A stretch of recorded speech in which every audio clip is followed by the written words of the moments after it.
Hello and welcome to another episode of Teppou Republic. On the last episode we saw Compton hold out yet again against an enemy naval attack, fighting solo against the enemy ships but supported by the coastal guns, managing to defeat the attackers in the end. Then, as part of the ongoing invasion of Harima and Settsu, we faced the leading enemy army, the Takayuki, a former ally of ours, with a nearby stack of our elite Republican troops. The battle quickly turned into a straight line battle between the two firing lines. Both sides appeared to be about equal, but the enemy's artillery were really doing damage to us, and most of our line was actually defeated before the battle was over. Luckily, our elite troops managed to completely destroy the enemy forces in the time they did have left, meaning it came out as a victory. Over in the east, the Sendai invasion of Echigo started turning into an invasion of Kosuke instead, so I had to call back Tananao from the front lines to prepare a defense against that. Then Takayuki moved to attack the Satsuma, one of two Satsuma stacks, attacking Harima from the west as part of our general campaign to try and stop all of these invasions before they get too far into our territory.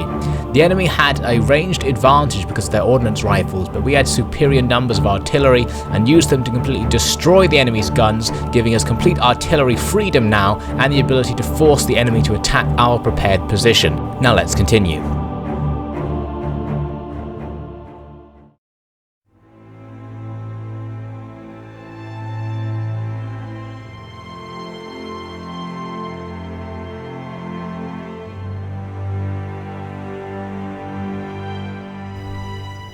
The floor now yields to the Honorable Utsunomiya Muchinara of the Japanese People's Union. My thanks, Mr. Speaker. It is so nice to see so many new faces among the friends joining me on the opposition's gallery. And who can blame them when the hypocritical rule of the Todo family and their lordly vassals is not able to provide any more security than the Metsuke of old? Agents of the Emperor and Shogun walk our roads and streets freely, perhaps even making their way into this very chamber. Hosts of soldiers march daily into our lands, now as recent news has revealed, even threatening to march on our capitals. In a fortnight, no one can be sure whether we will be here again discussing matters of state, or slogging alongside a baggage train seeing treacherous smoke rise from Umi behind us. Now our current rulers will argue that keeping political power in the hands of the military is strictly necessary to prevent these dark scenarios from playing out. And yet we begin to see that this curtain they have hid behind for so long is increasingly transparent. How many times has the Todo family blocked motions from this house to raise the levy to protect Kinai? How many times have they denied aid to the people of the coastal towns facing weekly raids from unchecked imperial forces?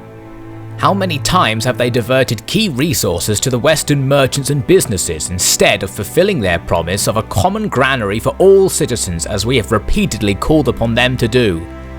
I say that it is not the Todo protecting us, it is the Todo protecting the Todo and their lackeys, while the people tumble unsupported through the tumult of a civil war and overly hasty industrialization. They have the credit of starting this revolution, this movement with so much potential. But now they are wasting it. And that truth is why you see the workmen extending the benches of the opposition's gallery by the day. The Japanese People's Union demands a new vote for control of the Kokai, a vote that can only end in our control of this crisis being restored.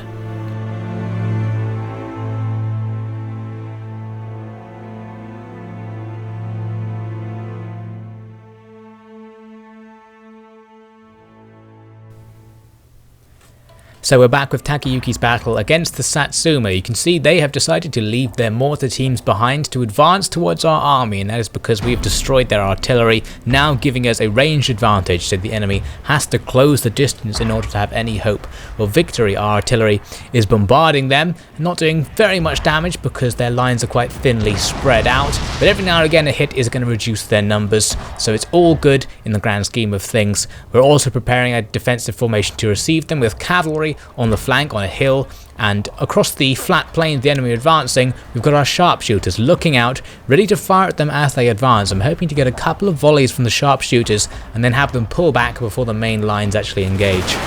So the sharpshooters start firing. The first regiment that gets hit immediately falls back because the sharpshooters take out so many of them, so that's a good start.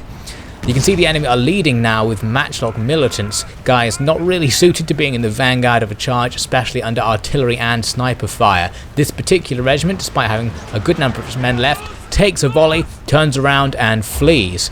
The other squad of militants though appears to be more brave. They already have fewer troops and are taking artillery fire, which is definitely going to be shocking their morale, but they're still charging in, so I don't know what's so special about this unit. Perhaps it was higher level. Anyway, my sharpshooters need to get out of the way because the main line is now coming into range. I want to use the main line over the sharpshooters because they can use kneel fire, so I can have more rifles firing at once. And of course here, the US Marines need to take some revenge for the heavy casualties they were dealt by the enemy's ordnance rifles earlier in the battle.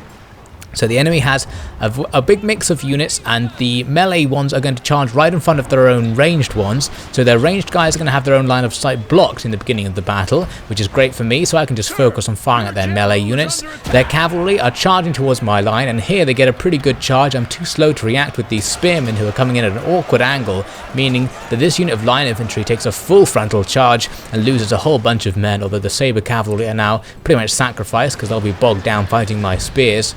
On the other end of the line, another unit of saber cavalry looked like it was going to attack the very end of our formation, but it was gunned down just before it got there and rendered invalid, so we've got rid of them. Meanwhile, the enemy's melee units have also been pushed back from the main part of the line. Our line is too powerful for the enemy to possibly reach it with melee units at this stage in the game. The enemy's missile units are now going to engage in a line battle with us. Some of them though have been bogged down by my cavalry, who have rushed down from the hill to attack these landing forces, who will actually do okay. They are pretty good units for melee, the landing force, but the cavalry will gradually grind through them. You can see many of the enemy's forces don't have line of sight on us, so actually aren't firing. So that's prolonging this engagement, meaning the enemy's regiments are staying at pretty big strength. But since the rest of their regiments are taking damage, they're going to start routing due to army losses like this one does. It also takes some shrapnel fire at very low angles there, which kills a few of them and gets rid of some of them. They have a lot of sharpshooters at the back of their army, sitting on this little set of hills. But another blast from shrapnel gets rid of them without having to kill too many of them, so I don't have to actually advance to deal with the fact the enemy's outranging me there. Finally, right at the back of the map, where the enemy has their mortar team, I had already been advancing cavalry to deal with them, so just as the enemy's main force starts to retreat, we deal with the enemy's mortars, and we can quickly push them into retreat as well as our Yari cavalry kill the crew, who don't seem particularly fussed actually by the fact they're being attacked. They still seem to stand by their weapons and just wait for further orders, but with them wiped out, the enemy's army is now retreating across the board. The retreaters are going to be pursued by artillery fire, although they're now so spread out and so few of them are still alive that the artillery is unlikely to be doing anything. It's a decisive victory for Takayuki's army. This means the Satsuma invasion of Harima has been cut down to size. We've now killed half of the total troops that we know of that they have coming into the province. The other set won't be here for a turn or two, so perhaps we've won ourselves a little bit of safety to deal with the other armies currently invading the province. Let's head back to the strategy map.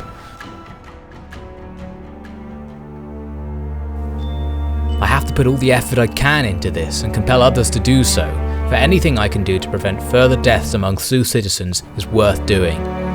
After all, if this war had just been Emperor against Shogun, the casualty count would have been half or less. And since it was I that started all this, history will say that the larger part of the blame for this extra fuel on the fire of war lies with me. I am worried now that if we slip and lose our momentum, we will be doomed to an even more prolonged war that will drain the spirit of the people and tempt them back into the false safety of the old ways.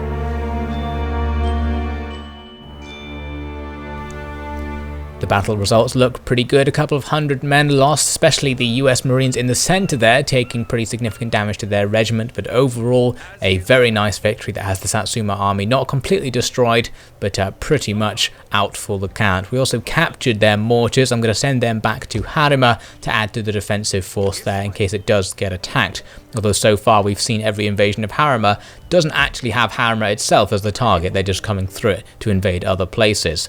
So now for Takayuki, I had to decide what to do with him. I really wanted to try and get him over to the east because the situation's getting worse and worse there. I have to keep in mind that the enemy are still going to invade from the west, so I can't go too far that way without actually risking Harima.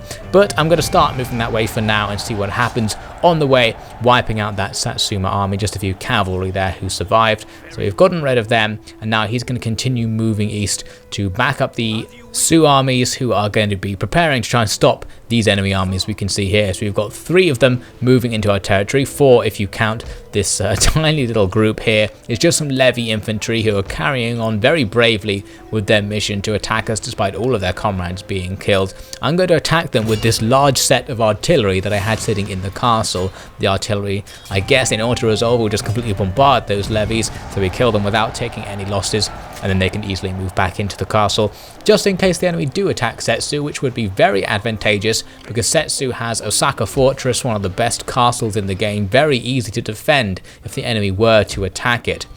But the problem is, of course, they have 2 stacks that have essentially got round the most of our forces.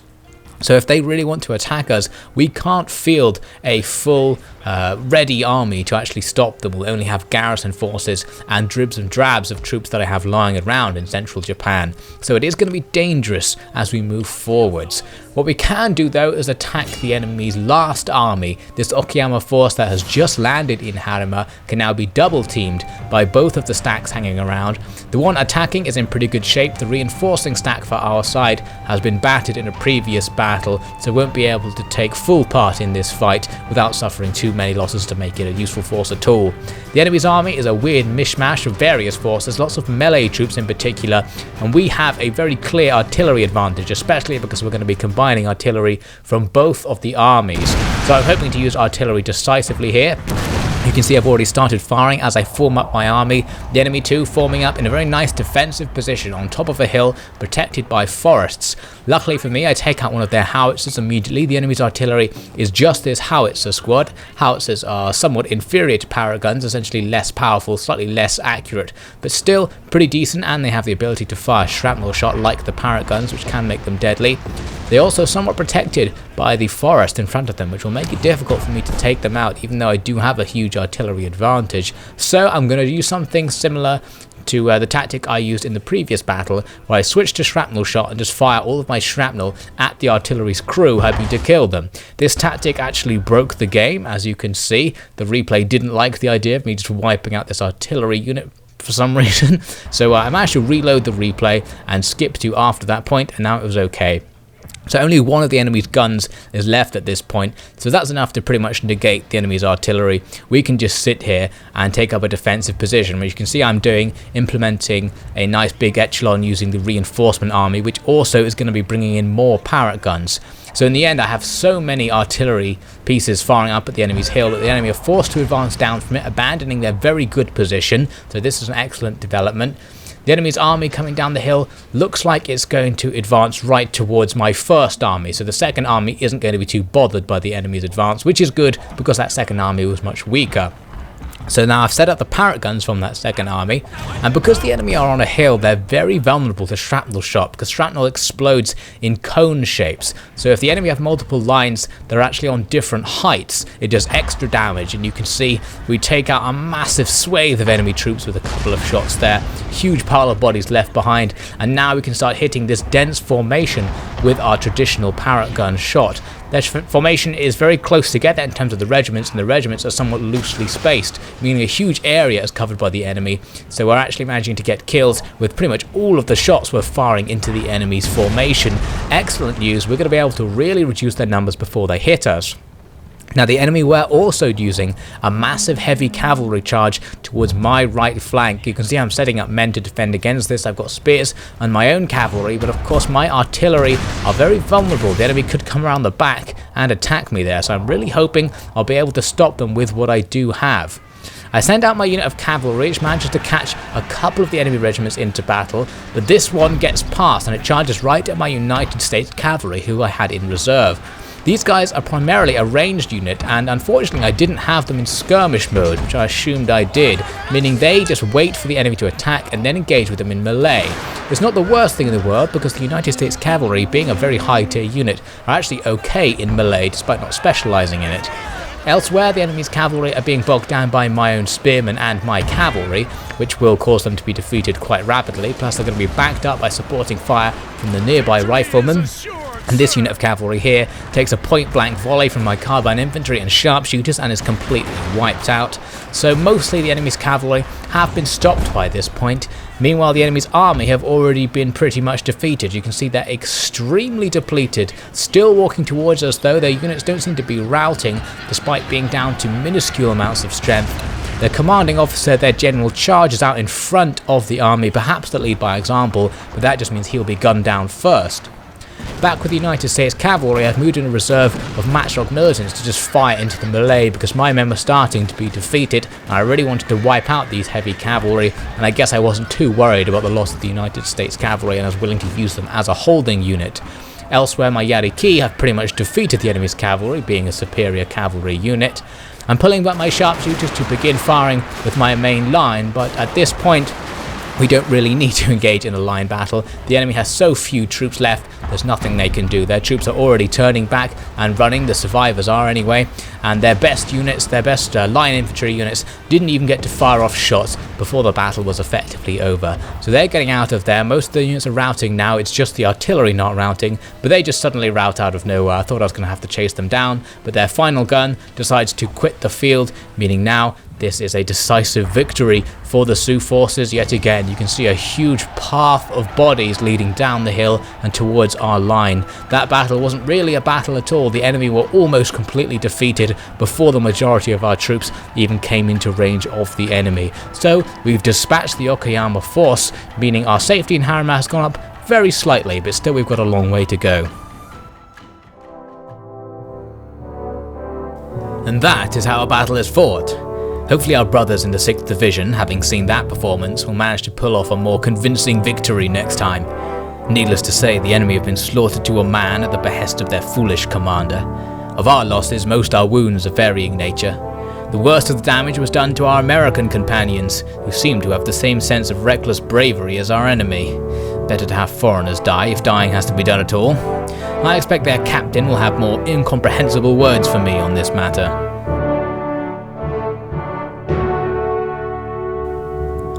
So again, not too many casualties and the entire enemy army has been dealt with. We also captured the enemy's howitzer guns, so they may come in useful.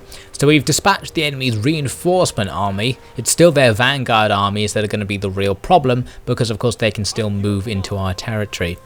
Now with these two armies, I noticed that I could possibly attack the other Okayama army with the more depleted one leading the fight, but then I can just switch to the stronger one that comes in as reinforcements straight away.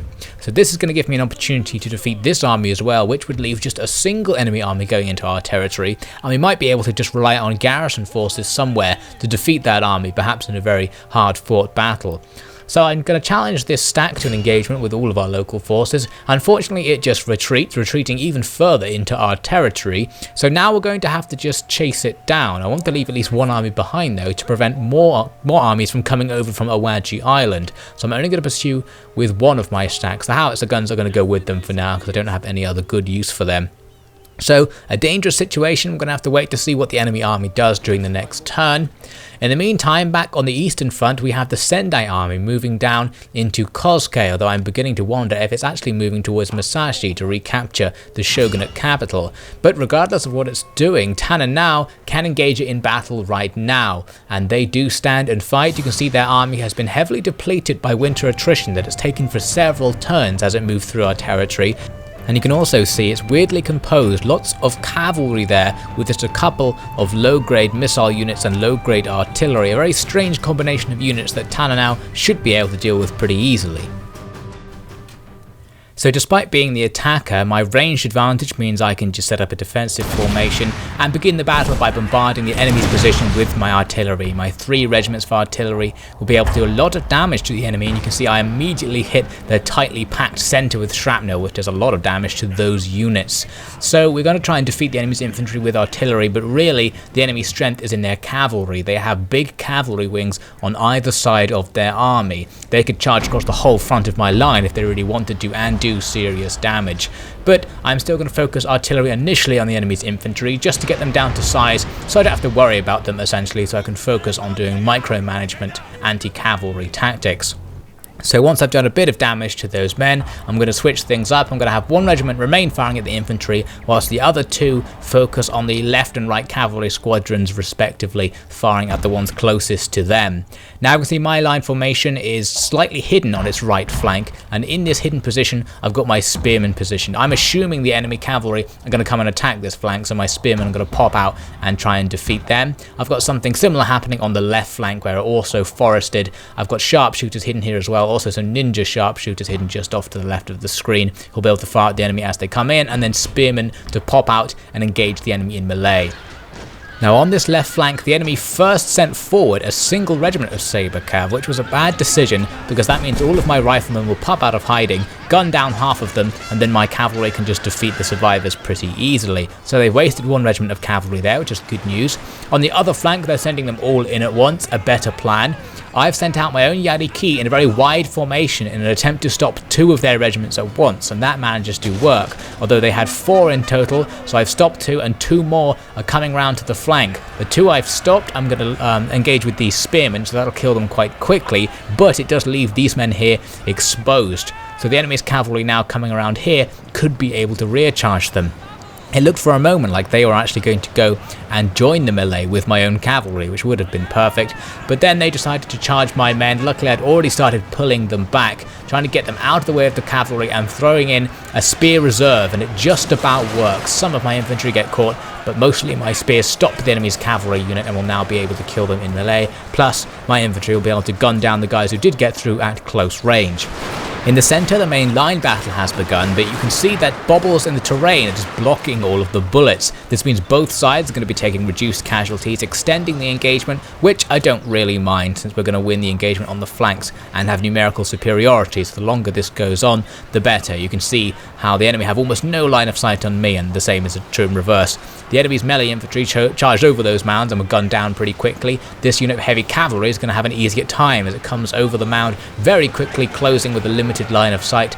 I fell back with my central unit, and this proved to be a very nice strategy because the few men who for some reason stayed behind whilst the rest of the regiment fell back stopped the rest of the cavalry regiment from advancing. Then my reserve spears came in to lock the enemy's cavalry down and quickly defeat them. The downside was my artillery got brought into melee, which stops them firing, but at this point they have very poor line of sight on their targets anyway, so they weren't actually doing any good.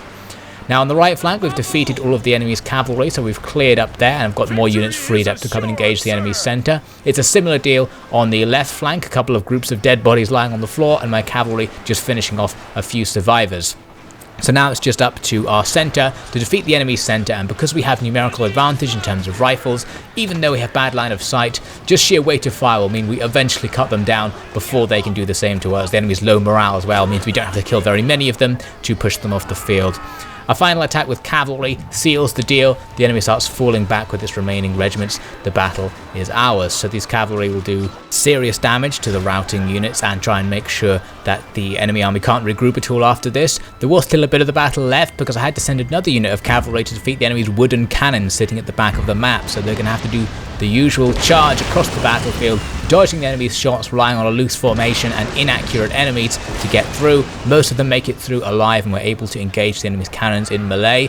Their crew proved no match for the well-trained warriors of the Yariki squadron. The first cannon battery goes down straight away. The other cannons turn to fire at point-blank range but decide not to and get quickly engaged in melee themselves. So the battle is over. Unfortunately, I took some friendly fire because the other unit of cavalry back in the centre of the battlefield was taking shots from the sharpshooters who were trying to cut down routers, and I didn't notice this, so I actually lost about a third of their men just in this end phase of the battle, rushing about in the middle. Very inconvenient, but let's not let it spoil this victory over the Sendai. We have definitely ruined whatever their invasion plan was, so it's very unlikely they'll be able to do anything like this again, because now Tananao is going to be able to take the fight to them. Let's head back to the strategy map. I got the impression these men were meant to be the best the Shogun had to offer. They had brave men, certainly, and perhaps even valorous intent too. But again, not the knowledge of line-to-line tactics to make the trust of their supporters worthwhile. It is almost strange how a group with sufficient knowledge of regimented rifle use can effectively take control of the land and do whatever they want. We could be staging a revolution in favour of banning all religion and would still be succeeding, since all we need is a few thousand supporters and a library of Western manuals. Just a thought. So here are the results from that battle. They look pretty good. We've gotten rid of the enemy's army, minor casualties, even taking some casualties among our artillery crew, which is quite rare, and we captured the enemy's wooden cannons. Not really a particularly big capture there, but I can send them back to garrison Kosuke in the odd event that the enemy attack there. They might actually do some good. They are somewhat effective in siege battles because of their high arc of fire. Anyway, the decision now is what to do with Tananao. I could move north to start engaging this other Sendai group, but I think I'd rather pull him east back to Shimatsuke and then perhaps move north into Fukushima when the opportunity arises. So to start that plan, I'm moving him back closer to the town. The other Sendai group might go and attack him, but it seems more likely it's going to attack these troops. At least it's facing that direction. So whatever it does, really, we're safe. So we can just wait to see what they do in the next turn. Meanwhile, Takamichi is going to keep moving up Echigo towards Fukushima, taking a hidden position once again, so that in the next turn, once we go into spring, he'll be able to appear and move quite quickly towards Fukushima, since the town happens to be very close to the Echigo border. Now, for those that are curious, I'm showing you here the sort of skill progression I tend to give to my generals. Usually, I start by going down the right hand side, getting the aggressor and then logistics because it increases campaign movement map range and replenishment, two very vital stats. And then I move down through the upgrades that just increase attacking ability and upgrade things like accuracy, which are always important. Then I'll spend some other points on the defensive side. I don't always get Night Battle as I have with Takahisa. I usually go here to Guardian and then get the provision level up because that gives you extra ammunition and extra armor, which is very useful. This one too is quite useful for the increased support fire use. I do things slightly differently for each general. So for example, nearby Takayuki has a slightly different setup on the left hand side, taking skills that increase his leadership aura and increase the morale of his troops, which stacks on top of the morale bonus they already get for being in the daimyo's army. So his troops in particular are very good in morale, and I haven't got the provisions yet for him, which I'll probably do the next time he levels up. So that's just a little look at the sort of skill build I tend to do. It's pretty much the same for most generals, just with slight variants. So now let's move on into the next turn. As we do so, the Satsuma decide to send a foreign veteran to kill some troops there. I believe that's some matchlock militants who they kill some of. Not really a big deal, so they're wasting their money there. But then they bring in 1.5 stacks of troops into Western Harima, so their invasion continues, and Takayuki's going to have to deal with that. The Sendai move south into Kosuke with their backup army, but don't attack me, so we'll see what they do later on. The Okayama forces leading the Imperial invasion into our territory push forward and attack the castle at Settsu. I guess I did say I kind of wanted them to do this, but as you can see, the situation isn't very good. The enemy's army is actually perfect for taking a castle. Tons of artillery, light artillery, which has a lot of ammunition for destroying fort walls, and high level, high morale, high melee attack units who are perfect for storming the walls and engaging in close quarters combat. So I'm going to have to get my force of mostly levied troops to defend against this oncoming onslaught. Hopefully the powerful defences of Osaka Castle will give me a good enough position to do so. We'll see how I do next time.